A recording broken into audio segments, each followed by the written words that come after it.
지금부터 말하는 키워드 중에서 하나라도 모르면 여러분 큰일 날 수 있습니다. 전입신고, 근저당, 압류, 건축물대장, 임차권 등기 명령, 전세권 설정.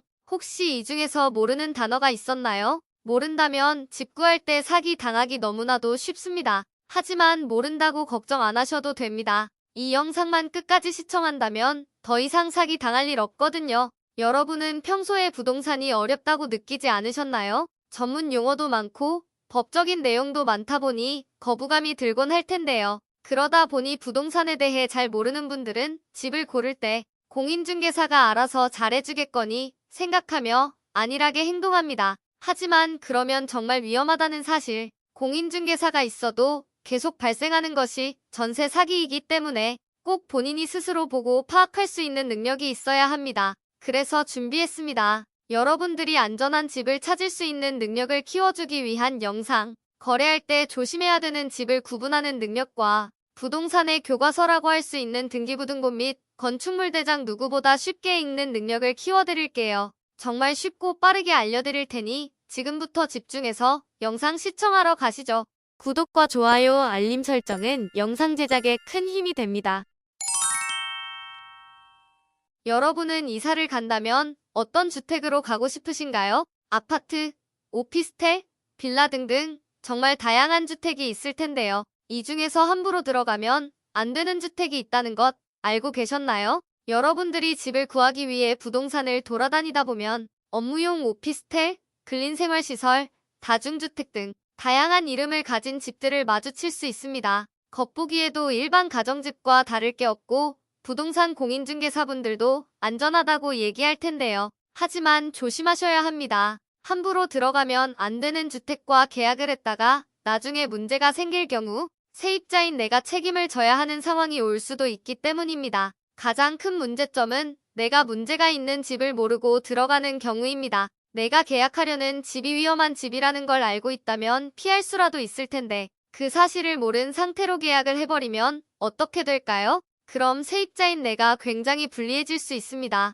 그래서 이러한 일이 생기지 않기 위해선 부동산 기본 지식을 알아두는 것이 좋은데요. 과연 우리가 조심해야 되는 집은 어떤 것들이 있을까요? 첫 번째, 업무용 오피스텔입니다. 오피스텔은 특히 서울에 굉장히 많은 주택 유형인데요. 전반적으로 깔끔하고 시설이 좋아 대학생이나 청년분들이 많이 거주합니다. 오피스텔은 업무용과 주거용으로 나뉘는데요. 업무용 오피스텔은 업무적인 용도로만 사용할 수 있는 오피스텔이며 주거용 오피스텔은 사람이 거주할 수 있는 오피스텔입니다. 주거용으로 명시된 오피스텔에 입주한다면 큰 문제는 없습니다. 그러나 업무용으로 명시된 오피스텔에 입주한다면 문제가 생깁니다. 대표적으로 업무용 오피스텔은 전입신고가 불가능합니다. 전입신고는 어떤 집이든 세입자가 보호를 받기 위해선 꼭 신청해둬야 하는 것인데요. 대체 왜 전입신고가 불가능할까요? 집주인이 업무용 오피스텔을 소유하고 있다면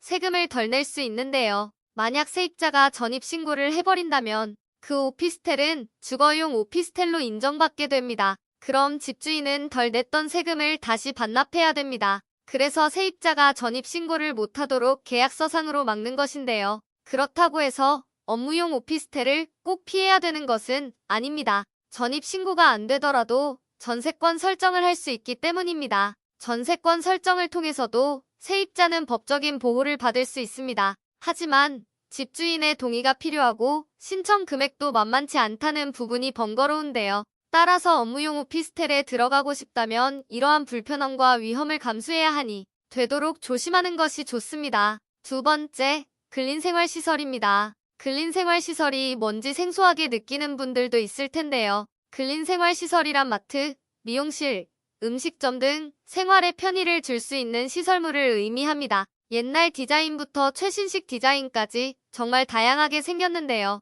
집을 알아볼 때 근린생활시설도 주의할 필요가 있습니다. 전입신고나 확정일자 등을 문제없이 받을 수 있는 주거용 근린생활시설은 그나마 안전합니다. 하지만 그럴 수 없는 근린생활시설을 조심하셔야 합니다. 근린생활시설도 업무용 오피스텔과 마찬가지로 주거용으로 인정이 되면 집주인이 세금을 더 내야 하기 때문에 전입신고를 하지 못하도록 막는 집주인이 있습니다. 그 외에도 문제점이 더 있습니다. 일반적인 근린생활시설은 가스렌지, 인덕션, 싱크대 등의 취사시설이 있으면 안 됩니다. 그렇지만 대부분의 집주인들이 세입자를 구하기 위해 나중에 몰래 취사시설을 설치하는 경우가 있는데요. 만약 발견이 된다면 철거를 당할 수도 있으며 불법 건축물로 등재될 수도 있습니다. 이럴 경우에는 세입자가 불리해질 수 있기 때문에 조심하는 것이 좋습니다. 그리고 근린생활시설은 전입신고나 확정일자를 받는다고 해도 전세 대출이나 전세보증보험 등이 불가능하기 때문에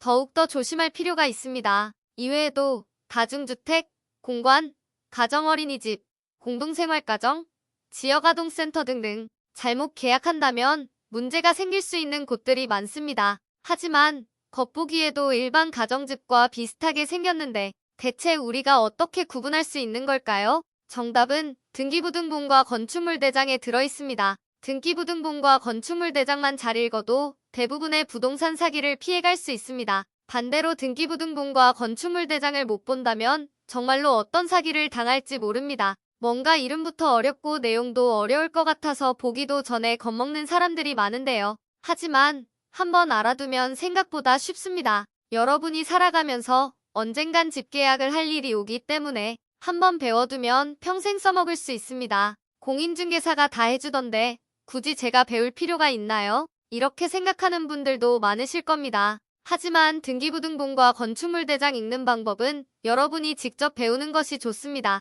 집계약을 할 때 집주인과 공인중개사를 너무 믿으면 안 됩니다. 집주인과 공인중개사만 믿고 계약했다가 피해를 본 사례도 굉장히 많고 결국에 어떤 상황에서든 세입자인 내가 피해를 보는 경우가 대다수이기 때문에 내가 스스로 대비하지 못하면 피해를 입을 수 있습니다.